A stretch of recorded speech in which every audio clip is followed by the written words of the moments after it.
social distancing.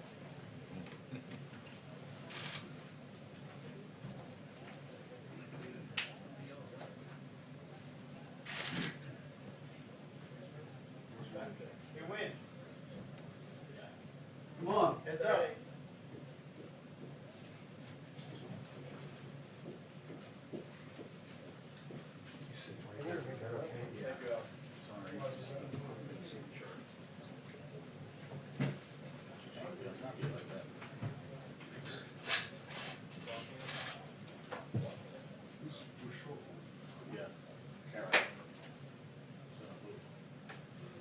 You know what?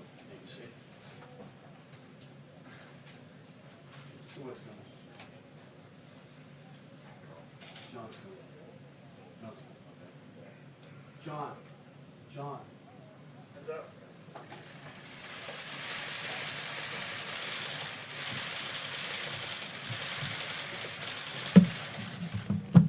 I just had a meeting with Kevin McCarthy, future Speaker of the House, I hope. And he's done a fantastic job for the people of California, and also the people of California have done a fantastic job. When you look at the bump, you take a look at the bump and how they're doing out there. So I congratulate everybody out there. But I thought I'd have Kevin say a few words. So Kevin, please. Well, thank you, Mr. President, and I would like to thank you on behalf of California. Governor Newsom says the work that you're doing together has been working very closely. It's been effective in California as well, the Vice President and the President. You know, today, Mr. President, I want to thank you especially for the work that Secretary Mnuchin has done, especially for small businesses. Just today alone, I saw Bank of America had more than 10,000 loans in 2 hours. And for anybody who's in small business, I had first small business when I was 20 years old. You don't have income coming in right now, you get a loan, but for your rent, paying your employees, and paying your utilities is a grant. That's part of the CARES Act. And I think you're going to find that a lot of small businesses are going to hire people back, keep them afloat through the next 2 months, and get this economy moving again as we get through this virus. So I just want to thank you for all that work. Thank you. Great job you're doing. Thank you. Thank you. You go ahead. Steve. I'll talk to you later. All right.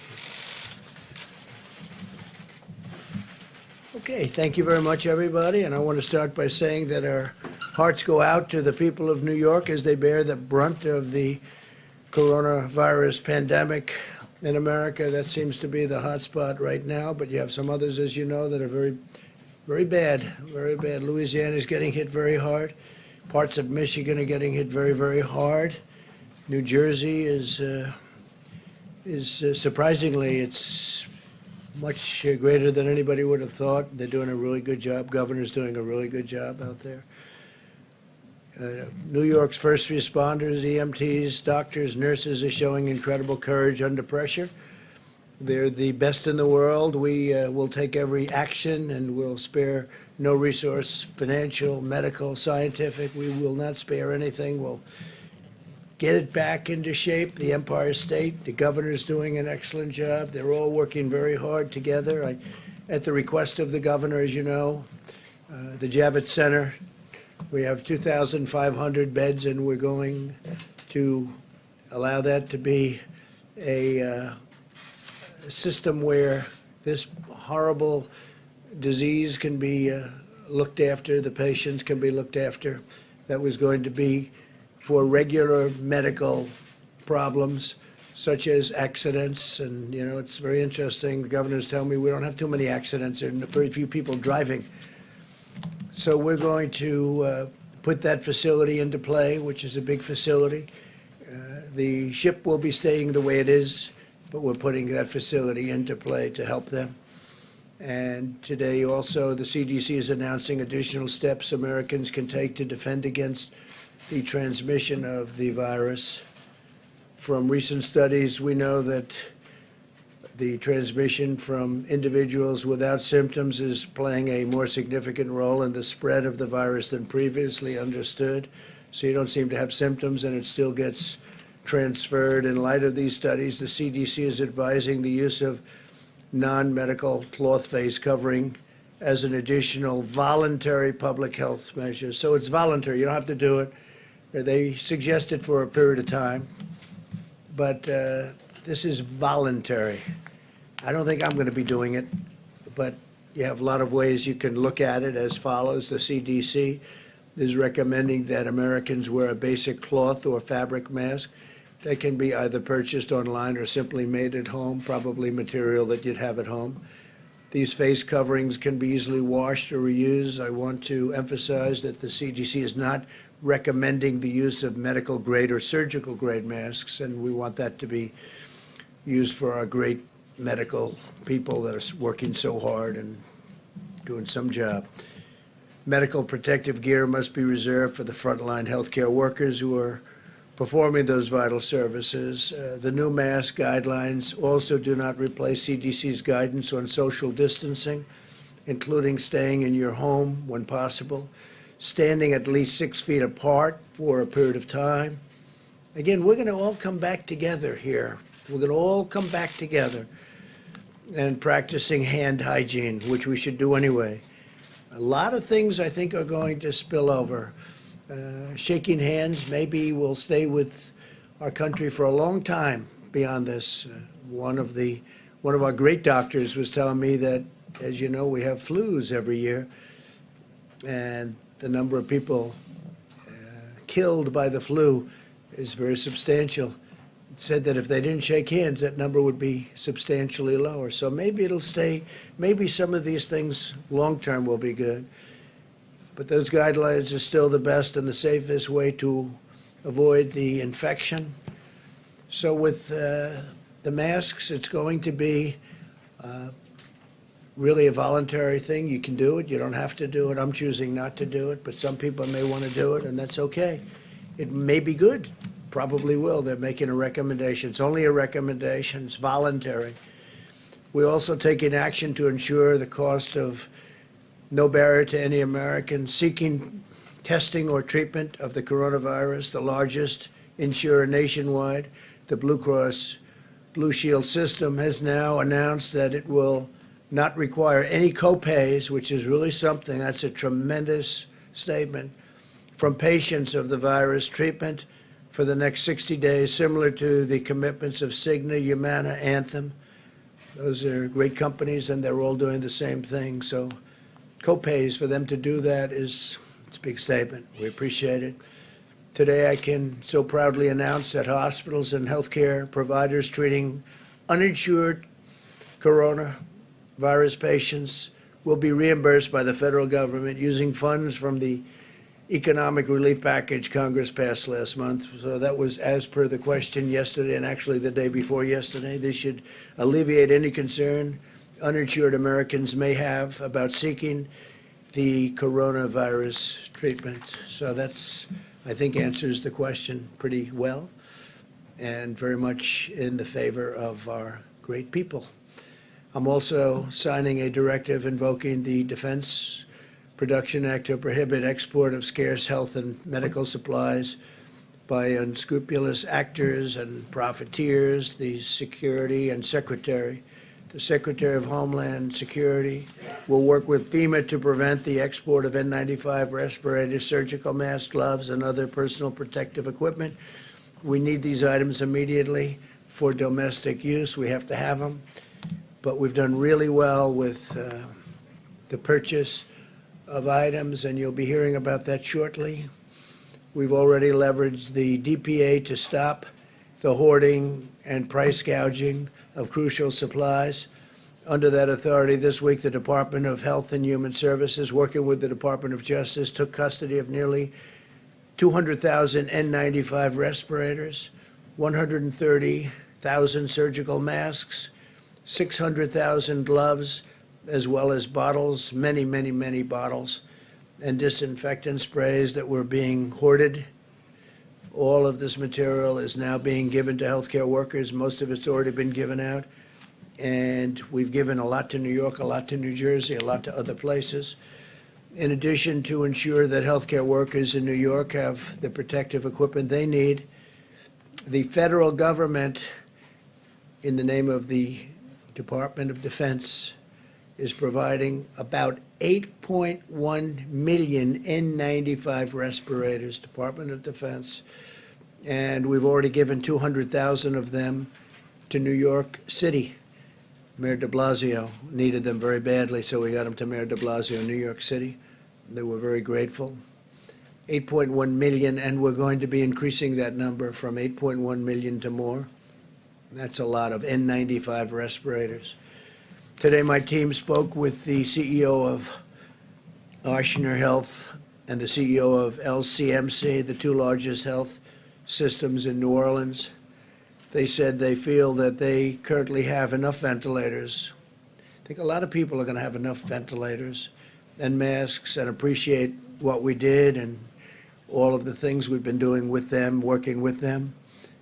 The CEO of Ochsner, Warner Thomas, who's really been fantastic, I have to say, indicated a need for 230,000 surgical gowns, and I instructed FEMA to deliver them tomorrow, so they'll have the 230,000. That's Louisiana, New Orleans. 230,000 surgical gowns, they'll have them by tomorrow. We're expanding the role of the armed forces in our response effort because no one is better prepared to win a war than the United States military, and we are in a war. The invisible enemy, remember. Over 9,000 retired Army medical personnel have answered their nation's call and are now supporting field hospitals and medical facilities all across the country, like what I just told you, that Governor Cuomo requested we do something in Javits where we take it over, and we're going to have that manned by the military because it's very tough to get people, more people in the New York area, so we're going to have it manned by the military. Javits Center. National Guard members have been activated to help states build new treatment centers and assist in the seamless distribution of medical supplies. That includes National Guard. The National Guard is assisting very strongly because the states were, in many cases, unable to have the delivery capability from warehouses and other places that we put the supplies. So I've given approval to use the National Guards, the various National Guards in the different states. And they're doing a fantastic job of not only protecting people, but delivering material. The Army Corps of Engineers has assessed more than 100 facilities in all 50 states and is rapidly building temporary hospitals and alternative care sites in many states, in New York, New Jersey, Michigan, Pennsylvania, Arizona, California, Colorado, Florida, Illinois, New Mexico, Oregon, Washington, Wisconsin, Ohio. They're doing a lot of work, and just those states plus additionals that are will be announced probably tomorrow, but they're doing some job. The Army Corps of Engineers, what a job they're doing, and FEMA, what a job they're doing. As we deploy the power of our military, we're also deploying the skill of our doctors, scientists, and medical researchers. We continue to study the effectiveness of hydroxychloroquine and other therapies in the treatment and prevention of the virus, and we will keep the American people fully informed of our findings. Hydroxychloroquine, I don't know, it's looking like it's having some good results. I hope that would be a phenomenal thing, but we have it right now. In approximately now, it's increased to 1,500 people. I spoke with Dr. Zucker in New York, terrific guy, by the way. We're doing a good job. And I spoke to Governor Cuomo last evening and this morning about it. So it's been there for about 3.5 days, but I think, and in many other places it's being tested too. And we have a tremendous supply of it. We've ordered it in the case that it works, and it could have some pretty big impacts. So we'll see what happens. My administration is also working to get relief to American workers and businesses. In day one of the Paycheck Protection Program, as Kevin said, more than $3.5 billion in guaranteed loans have been processed to help small businesses keep their workers employed during the unprecedented time, And Bank of America has been incredible. Of the big banks, Bank of America has really stepped forward and done a great job. And then you have the community banks, your smaller banks, and we're already at $3.5 billion going out to incredible people. But that's way ahead of schedule. The SBA and the Treasury are working around the clock, and our banking partners are really incredible, and they're ensuring that the money gets to small businesses as quickly as possible, and then the small business, in turn, take care of employees that they would have had to let go, and now they'll keep them. And that's good. And then they're going to open for business, and they're going to have their employees, and we'll try and get back to where we were. Eventually, we're going to supersede where we were. The energy industry has been especially hard hit in the crisis. This afternoon, I met with Greg Garland of Phillips 66, Dave Hager of Devon Energy, Harold Ham of Continental Resources, Jeff Hildebrand of Hillcorp Energy, Vicki Hollab of Occidental Petroleum, Mike Summers of the American Petroleum Institute, Kelsey Warren of Energy Transfer Partners, Mike Worth of Chevron, and Darren Woods of ExxonMobil. I informed them that we will be making space available in the Strategic Petroleum Reserve to let American producers store surplus oil that can be sold at a later time. There's a tremendous abundance of oil, primarily because of the virus. The virus has just stopped demand of everything, including oil. So we're working with our great energy companies. These are great companies. They employ tens of thousands, hundreds of thousands of people, and they've kept America really going for a long time, and no big price hikes, no big anything. I mean, they've just kept it going, and now they got hit. But with all the jobs and all of the good that they do, we're going to make sure that they stay in good shape. America is engaged in a historic battle to safeguard the lives of our citizens, our future society. Our greatest weapon is the discipline and determination of every citizen to stay at home and stay healthy for a long time. And we want them to stay healthy for a long time. So stay at home. This is ending. This will end. You'll see some bad things, and then you're going to see some really good things. And it's not going to be too long. We will heal our citizens, and we will care for our neighbors, and we will unleash the full might of the United States of America to vanquish the virus. And with that, I'd like to ask Mike Pence to come up, Vice President, say a few words, and we'll have a couple of other quick talks on a couple of subjects, and we'll take questions. And it's a beautiful Friday in Washington, D.C., and our country's a great place, and we're getting better. We're getting better very quickly. This was artificially induced. We just said, they said, close it down. You have to close it down. We closed it down, and we're healing, and we're going to get it better fast. So, Mike, if you could come up, say a few words, please. Thank you, Mr. President. The President just outlined a number of the decisions that he made today on the unanimous recommendation of the White House Coronavirus Task Force. In addition, some good news. Dr. Deborah Birx will reflect on a moment some of the areas across America where we see evidence that the mitigation efforts, the American people putting into practice the President's coronavirus guidelines are having a positive effect. In fact, today, California and Washington State, where the coronavirus first emerged in our country, the cases remain at a steady but low rate. And we know, as Governor Newsom said yesterday, that they're not out of the woods yet. We continue to flow resources. But we want to commend people in those states and all across the country who are putting into practice the social distancing and all the measures that state and local leaders are advising, and that the President has been advising in the coronavirus guidelines for America. We're also continuing to track significant outbreaks in New York State, New Orleans, Detroit, Chicago, and Boston. And as the President indicated, we're prioritizing resources to support healthcare workers and to support those that are dealing with the coronavirus in those communities. On the subject of testing, now more than 1.4 million tests have been performed across the country. And as you all are aware, some 266,000 Americans have tested positive for the coronavirus. Abbott Instruments, which now can perform a 15-minute test across the country, have literally 18,000 of their machines across the nation today. But at the President's direction, FEMA is acquiring over 1,200 more machines to distribute to every state public health lab in America, and also to our Indian healthcare service.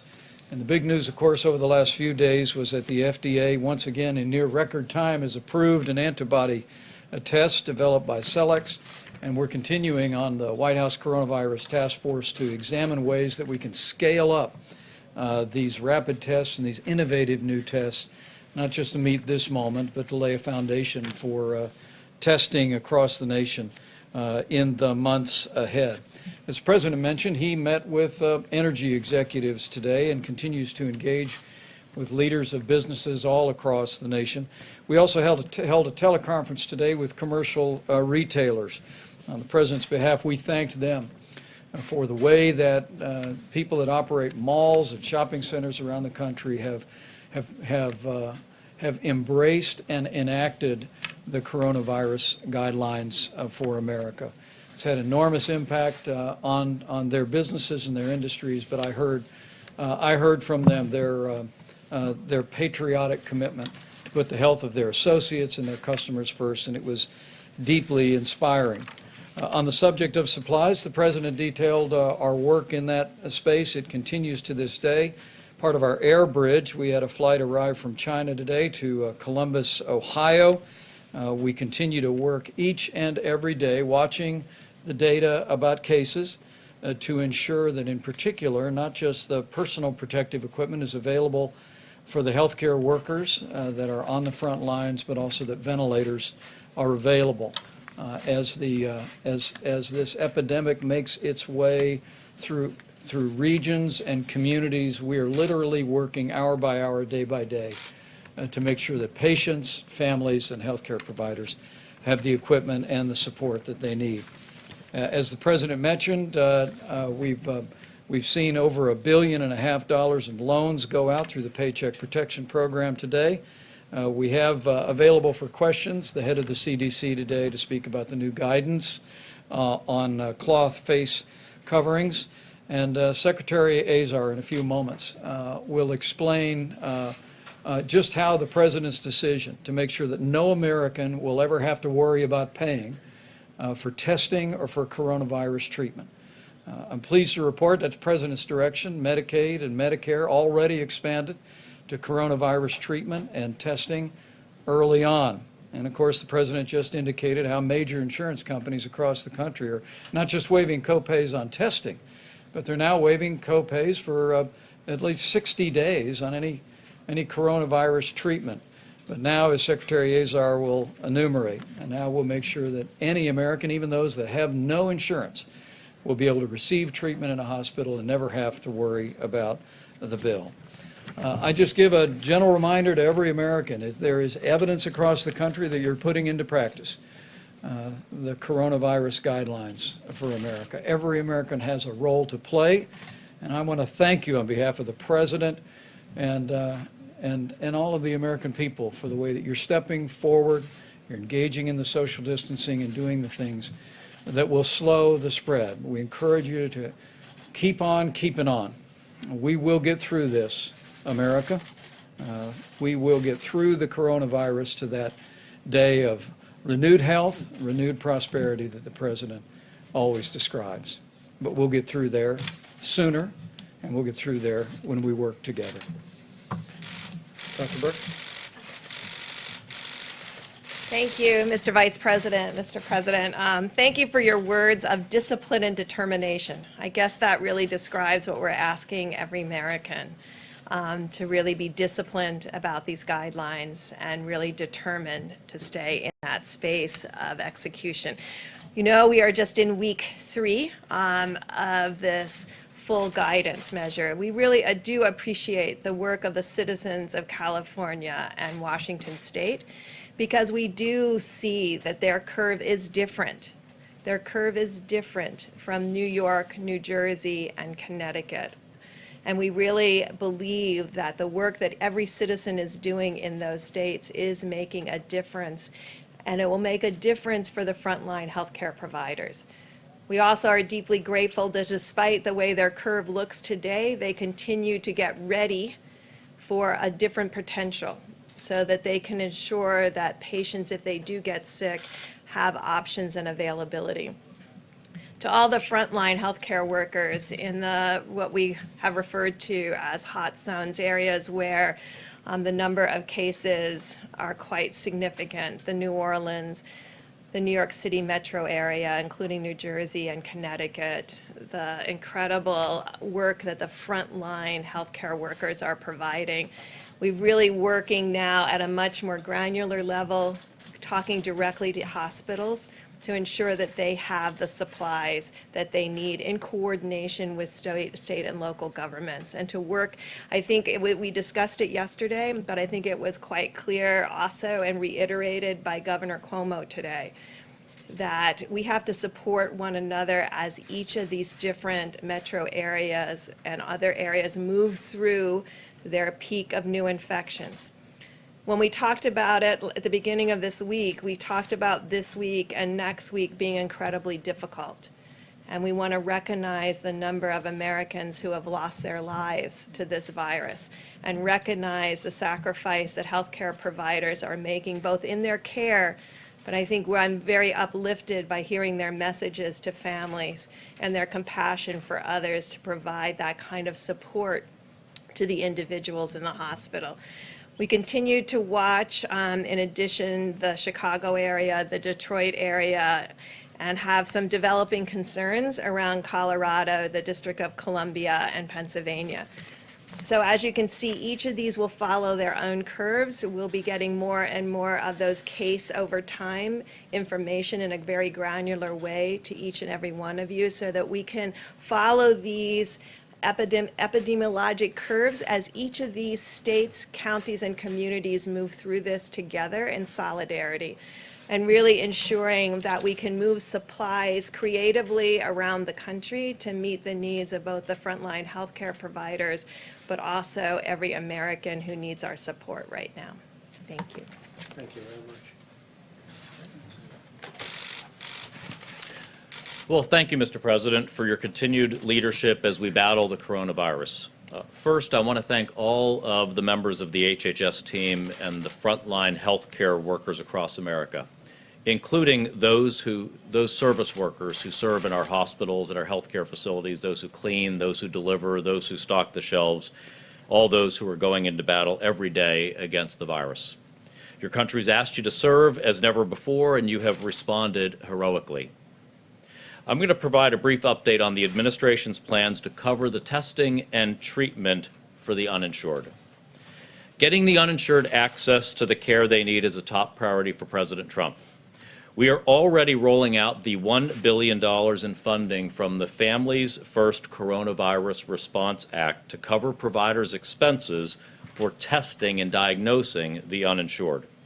The CARES Act, signed by the President, includes another $100 billion for healthcare providers. Under the President's direction, we will use a portion of that funding to cover providers' costs of delivering COVID-19 care for the uninsured, sending the money to providers through the same mechanism used for testing. As a condition of receiving funds under this program, providers will be forbidden from balance billing the uninsured for the cost of their care. Providers will be reimbursed at Medicare rates. We will soon have more specifics on how the rest of the $100 billion will go to providers. We're working to ensure that this funding is distributed in a way that is fast, fair, simple, and transparent. I'd also like to remind people that if you've lost employer insurance coverage, you have insurance options that you should look into. You'd be eligible for a special enrollment period on the healthcare exchanges. And depending on your state, you may be eligible for Medicaid. Just as President Trump is working to ensure that COVID-19 treatment is paid for, he's working to support new treatment options for patients. Thanks to the President's leadership, many providers are trying different experimental therapies. And we need as much data as we can collect as quickly as possible on how these treatments are working. Today, Oracle has developed and is donating to the government and the American people a web portal and platform to gather crowdsourced real-time information from providers about how patients respond to potential therapeutics. While this doesn't replace the important work of clinical trials, it gives us data rapidly. If you are a doctor or a healthcare provider and you would like to help us, you can sign up today to begin reporting on your work. There's a special registration page for providers at covid19.oracle.com. Thank you very much. Thank you very much. Okay, let's go, Steve. If we could draw you out a little bit more on the advice on face mask, what would people gain from wearing a mask, and why are you opposed to wearing one yourself? Well, I just don't want to wear one myself. It's a recommendation. They recommend it. I'm feeling good. I just don't want to be doing, I don't know, somehow sitting in the Oval Office behind that beautiful Resolute desk, the great Resolute desk. I think wearing a face mask as I greet presidents, prime ministers, dictators, kings, queens, I don't know, somehow I don't see it for myself. I just maybe I'll change my mind, but this will pass, and hopefully it'll pass very quickly. Now, with that being said, if somebody wants to, I mean, most people can just make something out of a certain material, so it's very well designated. It's very simple to do. I won't be doing it personally. It's a recommendation, okay? Would you like to say something about that? Sure, absolutely. Surgeon General, please. Well, thank you, Mr. President, Mr. Vice President, Mr. Secretary, and CDC Director Redfield. I especially want to thank the folks at the CDC, and it's a great question that you ask. It's a fair question that you ask. I want to unpack the evolution of our guidance on masks because it has been confusing to the American people. First of all, I want people to understand that the CDC, the World Health Organization, my office, and most public health and health organizations and professionals originally recommended against the general public wearing masks because based on the best evidence available at the time, it was not deemed that that would have a significant impact on whether or not a healthy person wearing a mask would contract COVID-19. We have always recommended that symptomatic people wear a mask because if you're coughing, if you have a fever, if you're symptomatic, you could transmit disease to other people. What has changed in our recommendation?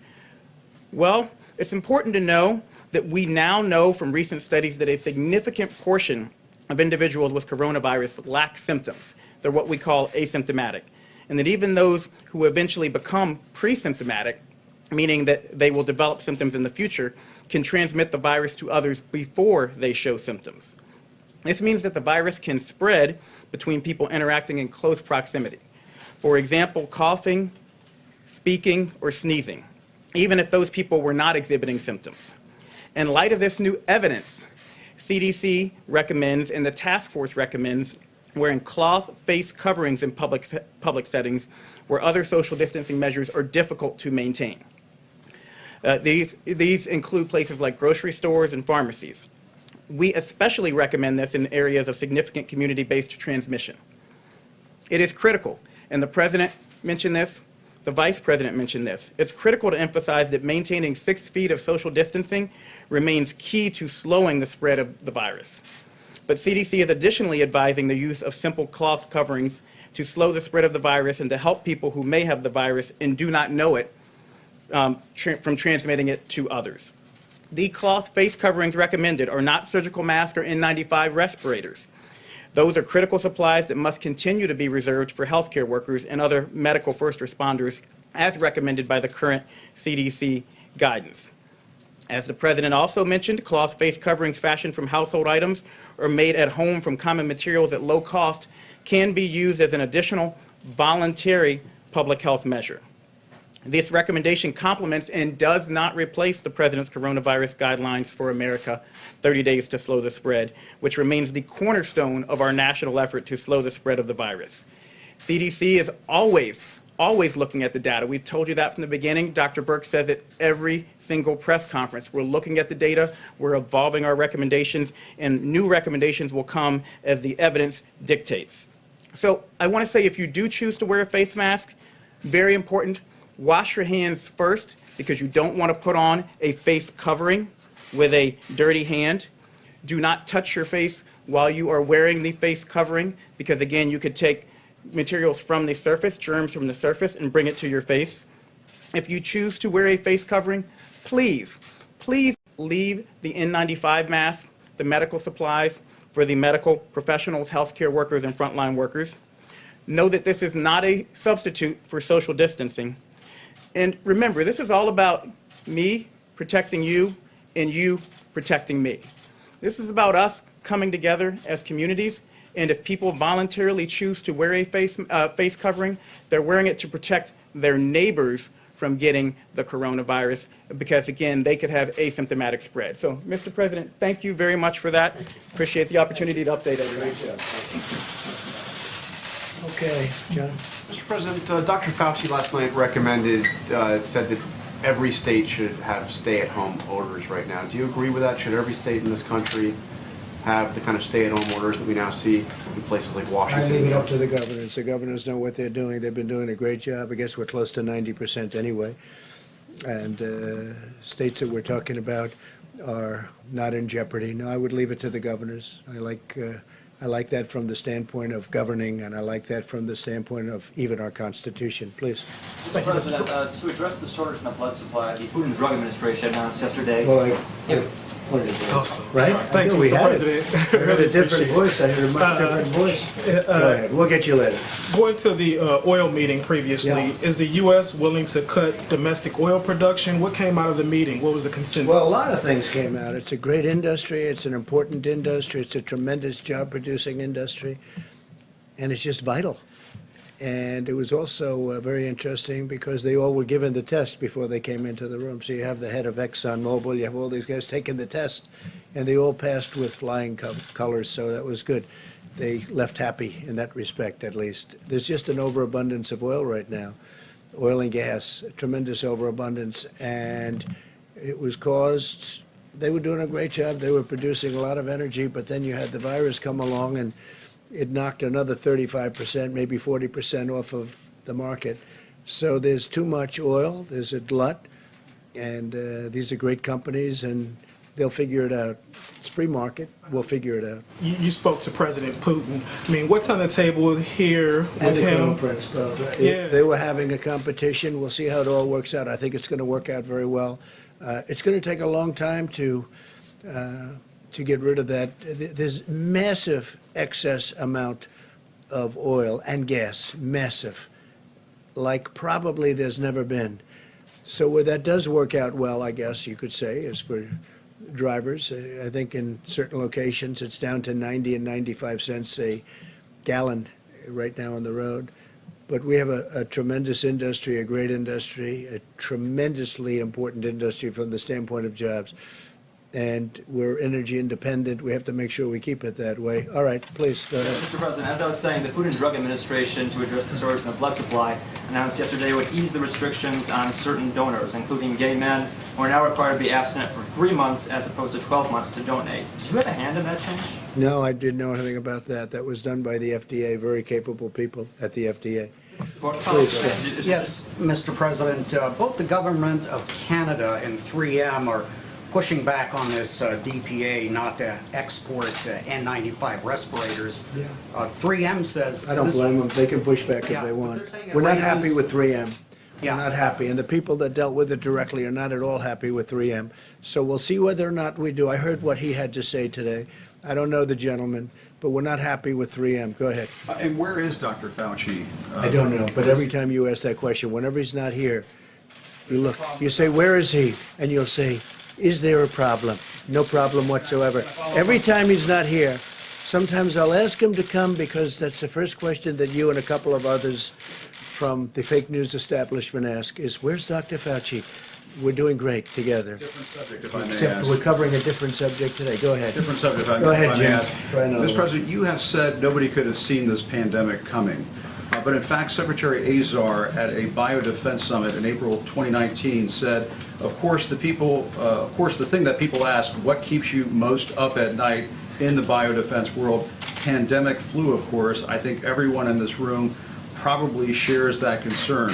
Your own Health and Human Services Secretary was aware that this had the potential of being a very big problem around the world, a pandemic of this nature. Who dropped the ball? Well, I always knew that pandemics are one of the worst things could happen. There's been nothing like this since probably 1917. That was the big one in Europe. It started actually here and went to Europe, probably. I've heard about, excuse me, wait a minute, let me finish. I've heard about this for a long time, pandemics. You don't want pandemics. And I don't think he was talking about a specific pandemic. He was talking about the threat of a pandemic could happen, and it could happen. Most people thought it wouldn't, and most people didn't understand the severity of it. This is very severe. What's happened is very severe. But I'd let you answer that. I assume that he was talking about the concept of a pandemic. Thank you, Mr. President. Actually, absolutely. For 15 years now, this country has had a massive effort at the federal, state, and local level of preparedness for pandemic. Now, that largely has been, as I said in those remarks, about pandemic flu preparedness. We knew about SARS, we knew about MERS, which were earlier modifications or variants of the coronavirus. None of those achieved anything like what we're seeing today. But that's why for successive presidencies, including the leadership of President Trump, there has been a great focus on pandemic preparedness. In fact, it was just in November, I believe, that the president signed the Pandemic Flu Preparedness Executive Order that we have also updated the Pandemic Crisis Action Plan, which has been the playbook from which we've been working, the Pandemic Flu Plan, the action plan from which we have been working that coordinates the whole of government, whole of economy approach here. So we've all been very focused on pandemic preparedness. That's what we do. But this particular strain of pandemic, who would have known this particular strain? But Secretary Azar, if you were preparing for a pandemic, if this government were preparing for a pandemic, why is it we don't have enough masks? Why is it we don't have enough medical equipment in this country? Previous administrations gave us very little ammunition for the military and very little shelf space. Let me just tell you, you know it, you know the answer. The previous administration, the shelves were empty. The shelves were empty. So what you should do is speak to the people from the previous administration, Jim, and ask them that question. Because the shelves were empty. And you know what else? The military shelves were also empty. We had no ammunition, literally. And that was said by one of your favorite generals. We have no ammunition. Guess what? We had very little medical supply also. All right. Go ahead. We'll get it back. We'll get you back. We'll get you back, please. What about that question? Jim, I said we'll get you back. Please, go ahead. So I wanted to ask about the DPA. So you said that there will be a ban on exporting of all, what does it cover? So masks, gloves, what else is Covers included in that everything. order? And are you concerned? But if somebody ordered, if Italy, if Spain, who has big problems, these are countries with tremendous problems, France, if they have long-term orders and they're in there and they want to get certain things, I've let them go out in certain instances because I think it's only fair. They have problems that are proportionately or relatively bigger than our problems. So if they ordered something and they're waiting for, as an example, masks made here and going to Italy, I'm not going to be stopping that. I think it would be very unfair. And by the way, speaking about being fair and unfair, two very big cruise liners, as you know, I allowed them to dock today. We worked with the governor of Florida, as you know, Ron DeSantis, and we worked on it, and we had tremendous security, and we took the sick people, and we're working with them. We have doctors. We have great doctors, military doctors. And from a humane standpoint, not that we're in love with this. These are two massive ships, but we have to take care of people. We have to take care. We sent many back to Canada. The Canadians came and worked very closely with us, as did the UK. We had a lot of people from the UK, and we took care of the Americans. We took care of the sick. We had some people very sick. I think we have 3 to 4, maybe 5 people that had died on the boat, one of the boats actually, and we had to take care of these people. So we could have let them float aimlessly into the ocean looking for port, as they've been doing for a long time. And I made the decision we had to take them in, and Homeland Security and a lot of other people did a great job. But we had to help people. These are people that were very, very sick. Some were dying, some died. Please. Can I just finish, please? Go ahead, yeah, go ahead. Mr. President, your staff today said that people close proximity to you and the vice president will get a coronavirus test. I'm wondering, are you concerned that the people you've been hanging around with may have the virus? No, I'm not concerned, no. I had a test yesterday. But what's the reason for the order for people who meet with you or talk to you? Why? I don't know. should I they mean, require I tests? heard from the oil executives, these are people, most of them had not had the test. And frankly, I think they left the room feeling good about a lot of things, but they felt good about the test. This was a test that took, I guess, 13 minutes to have it finalized. They took the test. I don't know. I didn't know they were doing that. Maybe they did it just for them. I don't know. But it seems that a lot of people, because now we have tests that really work well. Abbott, in this case, Abbott. We have other tests being developed right now that are also fantastic. The original tests, the ones we inherited, Jim, as an example, they were broken. They were obsolete. They were not good tests, and that's what we got stuck with. We've developed some incredible tests, but this took 13 to 15 minutes, and they were all fine. Go ahead, finish your question. So I just wanted to ask, the problem some people have raised is that if the U.S. stopped exporting, what you could have is other countries then deciding reciprocally that they are going to stop exporting, and that the result of that then will be a net decrease in the amount of supplies that American doctors, American hospitals have. How do you address that? Well, I address it in the following manner. We really are very well supplied. We are not the principal. It's the hospitals, the states, the cities. They're supposed to get everything they can and stock up in case something like this happens. But nobody could ever have assumed that something like this happened. So we started supplying. We brought tremendous amounts to New York today and over the last few days. We brought them to Louisiana. We brought them to Michigan. We brought them to Los Angeles. A lot of equipment. You read the amount of masks that we had. I think I said over 8 million masks. The N95 masks, the more expensive, more complicated, better, whatever masks, the ones that want to use in the hospitals. We have millions of them now, and we've given them to a lot. We sent to Bellevue in New York today. That was from Mayor de Blasio, 200,000 of them. But we have 8.1 million. We're going to have more than that. And we're getting them from various sources, including the military. We're rapidly then replacing them because we have to replace them in case there's another emergency. I would be, gowns too. We have many gowns being delivered and have been delivered. Our people have done an incredible job. Most people have said now, and I said this yesterday, governors have said, thank you very much, great job. If they're a Democrat governor, in some cases, not in all cases at all. If I said, here's 1,000 ventilators, how many do you want? We want 1,000. Here's 1,000. You got them. But you know what we're going to do? We're going to add another 5,000. Is that good? They said, wow, that's great.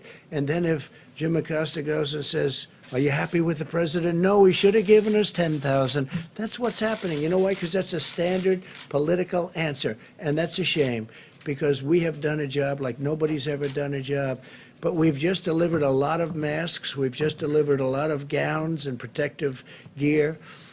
But you're talking about a massive number. But as of this morning, people were very, very happy. Steve? Did oil executives ask you for a bailout of any No, they sort? didn't ask for a bailout, no. They asked for it. It was really more of a discussion than asking. We did discuss the concept of tariffs because, as you know, this was a dispute among a couple of countries that I think they want to be able to get it solved. They had a dispute. They had a competition, but they want to get it resolved. Russia and Saudi Arabia, I think they want to get it. Yeah, I think they want to get it resolved. I think they're working very hard. I mean, they told me they want to get it resolved. They're working very hard. Go ahead. Thank you. Yesterday, Jared Kushner said the notion of the federal stockpile was it's supposed to be our stockpile. It's not supposed to be state stockpiles that they then use. What did he mean by our? Oh, why didn't you ask him? And I mean, even the fact that taxpayers from What's that? every A state gotcha. pays I for gotcha. it. You No, used it's the not a word hour. gotcha. What did Hour, he you know mean what by hour means? United States of America. That's what it means. It means the states? hour. It means the United States of America. And then we take that hour and we distribute it to the states. Not Say that we it's have not to, supposed to be state stockpiles that they then because we use. need it for the government and we need it for the federal government. But when the states are in, no, to also keep, Giving it to if it's not to the states. to keep for our country, because the federal government needs it too, not just the states. But out of that, we oftentimes choose, as an example, We have almost 10,000 ventilators, and we are ready to rock with those ventilators. We're going to bring them to various areas of the country that need them. But when he says our, he's talking about our country. He's talking, excuse me, he's talking about the federal government. I mean, it's such a basic, simple question, and you try and make it sound so bad. You ought to be ashamed of yourself. You know what? You ought to be ashamed. It's such a simple question. He said our, and our means for the country, and our means for the states because the states are a part of the country. Don't make it sound bad. Don't make it sound bad. Go ahead, Steve. Go ahead, back here. You just asked your question. You just asked your question in a very nasty tone. Let's go. You didn't give me an answer. Please. Mr. President, I gave you a perfect answer. You know it. Go ahead. well, just to follow up on that, when we have the federal stockpile, I mean, isn't that designed to be able to distribute to the states? Sure, if but they it's need it? also needed for the federal government. We have a federal stockpile, and they have state stockpiles. And frankly, many of the states were totally unprepared for this. So we had to go into the federal stockpile. But we're not an ordering clerk. They have to have for themselves. Now, some of the states were in good shape. Some of the states were not in good shape. That's probably something you could expect.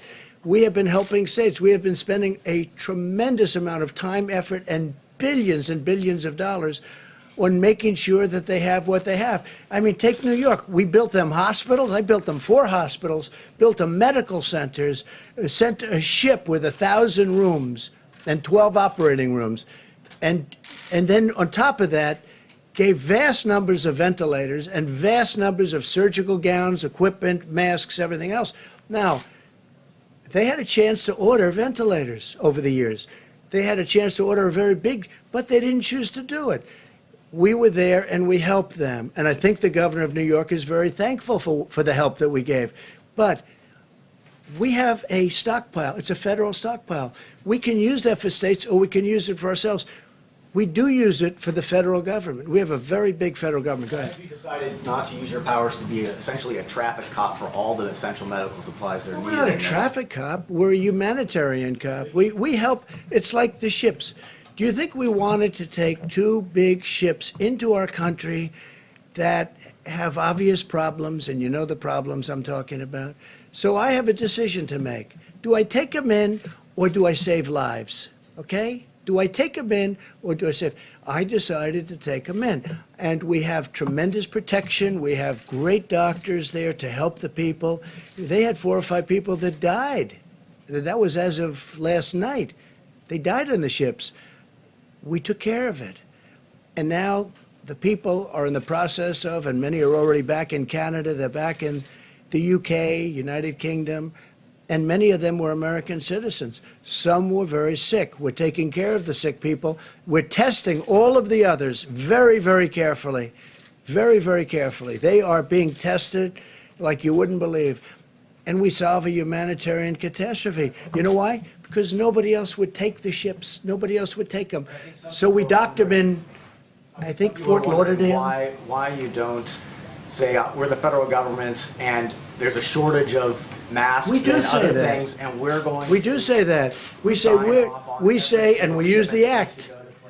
Excuse me. We do say that, and we use the act, and we've used it a number of times very powerfully. And a lot of times we don't have to use it because we say we're going to use it if you don't do this or that. And then we also have companies that act incredibly well. We have plenty of them, mostly them. But we've used the act very powerfully.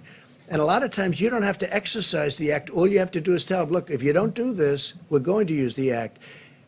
And we've done a good job with it, maybe a great job. Yeah. Mr. President, there are news reports that you want to sign the stimulus checks that are going out here in several months. Is that right? Do you want to sign those checks? Me sign? No. There's millions of checks. I'm going to sign them? No. It's a Trump administration initiative, but do I want to sign them? No. The people are getting their money. There's a lot of stimulus going in a lot of different ways. There's also stimulus going for companies that would, if it weren't for our government, would not, and some companies that were very strong a month ago. Again, we had the strongest economy in the world. We had our best ever. We had probably the best economy in the history of the world, bigger than China, bigger than anybody. And one day we have to say, close it up, stop. Everybody go home. And you know what? It's pretty tough to do that. That's another thing, that there are rumors that these checks may not go out for another 4 months, like if you don't I have. don't the know. direct All I can deposit. tell you is the small business today is that we're way ahead of schedule. There is a problem which I pointed out, I said you shouldn't do it this way, with unemployment. We're 40-year-old equipment by the states. We're sending the money to the states. Once the money is sent to the states, then the states, whether they're Republican or Democrat, have to get the money out to the people. Hopefully they will be able to do it. But many of those states have 40-year-old computers. I don't know that they're equipped. I wanted to give the money direct, if that's what you're talking about. I wanted to give the money out direct. It would have been much easier. But the Democrats and some people said, no, let's do it the complicated I'm way. talking more about the stimulus checks, like. All right, well, I was When will talking people about, get their excuse me, money? I was talking about both. Yeah, When they'll will people get, get they their will. money? Go ahead, please. Thank you, sir. I'd like to ask questions both for myself and some of the other reporters who are in the room, social distancing. First of all, and this is for yourself and Dr. Birx, what percentage of the population do we suspect to be asymptomatic at this point? Is there a way to figure that out? Seems like the antibody test might be able to assist in determining that number. Yeah, thank you. So while we're working diligently in the midst of the crisis to make sure that the healthcare workers and everyone who is sick gets provided for, at the same time, we're working on tests and assays that will be critical for surveillance. And at the same time, working on plans for what we need to do as this moves through the population and we get on the downside, which we're not there yet. And hopefully most of the states will say, like California and Washington. And then what we need to do to be prepared for fall. So all three of those things are happening simultaneously, and there's people working on each one of those work streams. The antibody piece is critical, as you described, because at this time, we can't, if we have, let's say asymptomatic status is inversely related to age. And so the younger you are, the more likely you are to be asymptomatic. We have to know that because we have to know how many people have actually become infected. So when we talked about 5 days ago, I think on Monday, I called on universities to work on an ELISA-based test to test for their health workers and really get through that. At the same time, the private sector is working on tests. And what do we want those tests to be? We want those tests to be like what we use for HIV and malaria. Finger prick onto a cassette, you get a line if you're positive, and you get a control line. Negative, the line isn't there, and there's the control line. That's our dream assay because it's a finger prick. In the meantime, we're not waiting. I mean, we're pushing for that. At the same time, we're asking to develop an assay, the ELISA-based assay, which requires a tube of blood. And that's why we're also talking about, could we use dried blood spots? We also put a call directly out to the military because of the Roosevelt to really test all of the sailors on the Roosevelt with an antibody test to get to this critical issue of asymptomatic and already pre-existing antibody. That would be if the first responders knew they already had it and they had protective antibody, if the nurses knew, the doctors knew, if your school teacher knew, then it's a very different dialogue. So we understand the importance of that, and we understand how important it is in relationship to understanding this epidemic. One other comment, because I know we're always saying who knew what when. I just want to make clear, there's 150 plus countries working on this collectively together. It's devastating for every single country. When we get through this, we can go back and look at what happened, where, and what does this epidemic look like. And when you get through it, then you can validate every model there is known to man.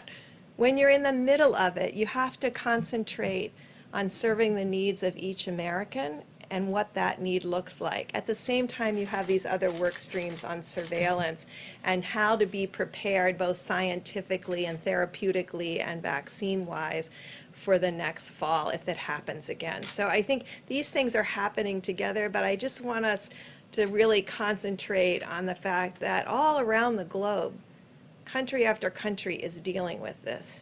And we can talk about why didn't Italy do something, or Spain do something, or Germany do something, or we can really say right now, we all can do something. We can do the social distancing and all of the pieces that we know is starting to work around the globe in country after country. And then when we get through all of this, we can ask the questions about, could we have done some piece of this better as a global community? I will remind you that on February 3rd, the head of the WHO said there was no reason to ever do a travel ban. You know, it wasn't until January 14th that we knew that there was human-to-human transmission. Dr. Burke, the President was saying this was going to go away. It's April. It is going to go away. Mr. President, It you is going said to it go was going to go away in April. You said I when it didn't say warmed up in date. April. I said it's going away, and it is going away. Okay. But Okay, that was a good answer to your question. No more. That was a long but a very good answer. That was enough for you. Insurance coverage. Mr. President, on the insurance coverage for treatment, when your government is trying to make sure that people are covered on the treatment. We're going to do that. Does that include the 11 million people who are in this country illegally? Are they going to be covered as well? We'll be talking about that at a different time. Yeah, please, go ahead. Yes, Mr. President, will you authorize the release of the underlying data for the conclusion of the 100,000 to 240,000 people succumbing? Perhaps Dr. Burks can Well, that's up to talk a Dr. little. Burks. You'll decide. We can release all of the, These experts have expressed concern that they haven't seen the underlying data. They're not I'm sure they'll questioning- talk to you about that, and Dr. Fauci, too. Please, go ahead. Thank you, Mr. President. This is for you and Secretary Azar. 10 million people say they've lost their jobs in the past 2 weeks. So how is this stimulus money for free treatment going to absorb the new numbers of uninsured? And ahead, would it you not be want to- easier to reopen the Obamacare markets or expand Medicaid? So for an individual who had employer insurance, that's what I mentioned in my remarks, if you were employed and had insurance through your employer and you've now lost your job and lost that insurance, you now do have a special enrollment period where you may enroll in the individual exchanges of the Affordable Care Act. So that's existing law. Then what we're doing is taking from that $100 billion to providers, taking money and saying, if you're a provider and you care for anybody who's uninsured, we're going to compensate you for doing that. And we're going to compensate you at the Medicare reimbursement rates, and you are not allowed to bill that uninsured individual anything. So in many respects, it's better for those uninsured individuals. They're going to get first dollar coverage, they're going to get care in the United States, and the provider's going to be made whole from this program. So it's really an unprecedented, what President Trump is doing here with this money is an unprecedented disease-specific support of care for individuals to make sure that people get treatment. Will it still be billed if they test negative, or what about non-COVID So I have a conditions? couple questions about supplies. One specifically on New York and the question of ventilators. Governor Cuomo is saying that New York may be days away from running out of ventilators. Can you assure New York that going into next week that they're going to have the ventilators that they're going to need? No, they should have had more ventilators at the time. They should have had more ventilators. They were totally underserviced. We're doing our best for New York. You know, we have states. We have a lot of states. We have territories too, but we have a lot of states that have to be taken care of, some much more so than others. We've worked very well with the governor.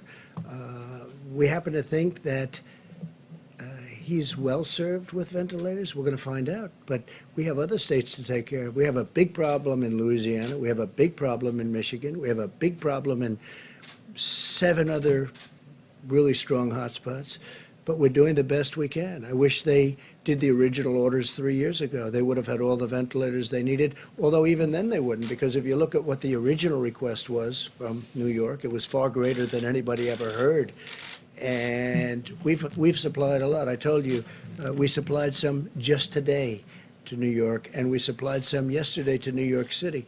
Did you have one in the back? Yeah, please. If I could say, this is why the question of the stockpile that was asked earlier is so important. I don't think that was the question. No, it was a very important question, because what Jared Kushner said yesterday is that the federal stockpile is for use by the federal government, not for the states to have access to. So you seem to be saying different. So did Jared Kushner misspeak yesterday? No, he is didn't. that federal He didn't misspeak. stockpile He used the word available to the "our." states? Okay, our is referring to our country. The states, to the best of my knowledge and to the best of your knowledge, are a part of our country. We are taking what is in the federal stockpile, and we are helping states all over the country. But we also want to keep some, because when that surge comes, when you hit those peaks, we're going to need, we have to be able to have the flexibility to take those ventilators and bring them to Louisiana, New York, Detroit, different places. That's all. We will be using But them the for the word, states that oh, of need them. course, we're not using them anywhere else. We're not going to be using them, John, anywhere else. But we want the flexibility, because, we don't even know when the surge is coming, but it's coming soon and it's going to be big. And some areas won't have it. Some areas will be pleasantly surprised, just like we've been. You look at the chart. States that I thought would have been maybe a disaster turned out to be, really, they've done a great job. Some states are really trouble. But you don't know. You don't know. We have great flexibility. I would have preferred giving them all out. We'd have nothing. And now when we have a surge, we can't get them back from where we gave them, because it's very tough to take them back. So we have tremendous flexibility. And it could be New York, it could be Louisiana. Those are two that are really rough. New Jersey is very rough. And they've done a very good job in New Jersey, but New Jersey is very rough. Go ahead, please, Nabet. Yes, the question is about the CDC guidelines. I know that they've changed over time from February, and there's... The guidelines relative to which? The For masks? instance, social distancing and the number of people who can gather in a group and so on. And now we have this measure about wearing masks. And I know you told Steve about why you don't want to wear a mask, but I'm just wondering if you can tell us more about why, because it would I set just don't choose to. an example. They're not mandatory guidelines. They're guidelines. They suggest you could wear them, you don't have to wear them. In fact, the director is here. If you want to say a couple of words about it, you can if you want. You don't have to. And your decision. But basically, it's a voluntary thing. Say it, Director. Doing a good job. Thank you very much. I think I just want to reemphasize, I've said this before, that we're not defenseless against this virus. We have a powerful tool, a powerful weapon, that is social distancing. And we've continued to embrace that with the President's initiative to slow the spread of coronavirus. We're constantly looking at new data, and as the Surgeon General said, one of the new information that became more clear to all of us is there's a greater number of people that are asymptomatically infected than we previously thought. And as Ambassador Birx said, that may be inversely related to age. And so really the purpose here is first and foremost to embrace the social distancing. That's the number one thing. That's the powerful weapon. And this virus has a great weakness. It can't jump from one person to another if it's got to swim more than 6 feet. And this is why we really want that. That said, we now know that there may be individuals in areas of significant community transmission that may be asymptomatically infected. And we know that a face barrier can actually interrupt the number of virus particles that can go from one person to the other. So as was said by the Vice President, the purpose of this face covering is to be another adjunctive mitigation strategy to protect someone from spreading the virus from themselves to someone else. And I was just tested also, so I assume I don't have the virus, so I don't have to worry about spreading it. Okay? Please, go ahead. Mr. President, I want to make sure we're clear. When you mentioned tariffs earlier that came up in the meeting, are you considering tariffs on Saudi Arabian oil? And Well, then I can always also, consider, look, tariffs have made a tremendous amount of money for our country. I put them on China, I put them on other places, and other countries tariff us, and they take advantage of us, and they have for many years. Look, countries have taken advantage of the United States for years. They've ripped us off like nobody can even believe, whether it be on manufacturing, whether it be on exporting, whether it be on almost anything, including military, where we provide virtually free military assistance to countries that, frankly, take advantage of us, don't even like us, okay? So this has been going on for years. They tariff us. They create artificial you could say non-financial barriers, which are worse than financial barriers. You can't sell your product, you can't take care of our farmers, they won't take and yet they'll take us and sell into us, and we won't charge them anything for doing it. Look, they've taken advantage of us for years. Tariffs are a way of evening the score. Tariffs are a way of just neutralizing. They have tariffs on us, and we now can put tariffs on them. Am I using it for oil? It's something we can. No. Am I doing it now? No. Am I thinking about imposing it as of this moment? No. But if we're not treated fairly, it's certainly a tool in the toolbox. And what about with Russia? Would you consider maybe lifting sanctions or giving some sanctions Well, it relief? would be if the they- same thing. No, it'd be the same thing. They are having a dispute, the two countries, and it's hurting the rest of the world because it's really hurting the energy industry.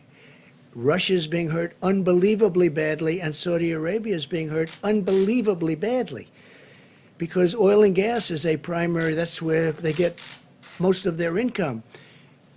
And this is a price like from the 1950s.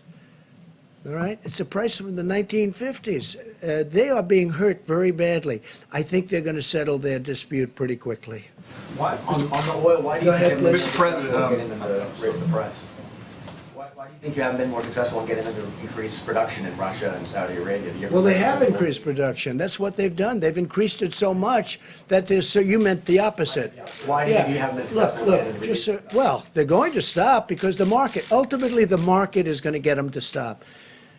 But they both did the opposite. They increased production to a level that water is right now more valuable than oil. Who would have ever thought, right?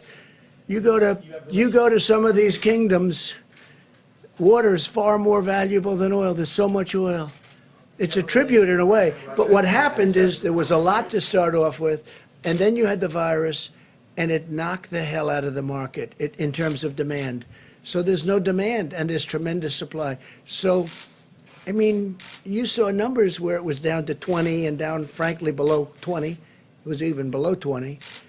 It's an incredible thing, the market. But ultimately, the marketplace will take care of it.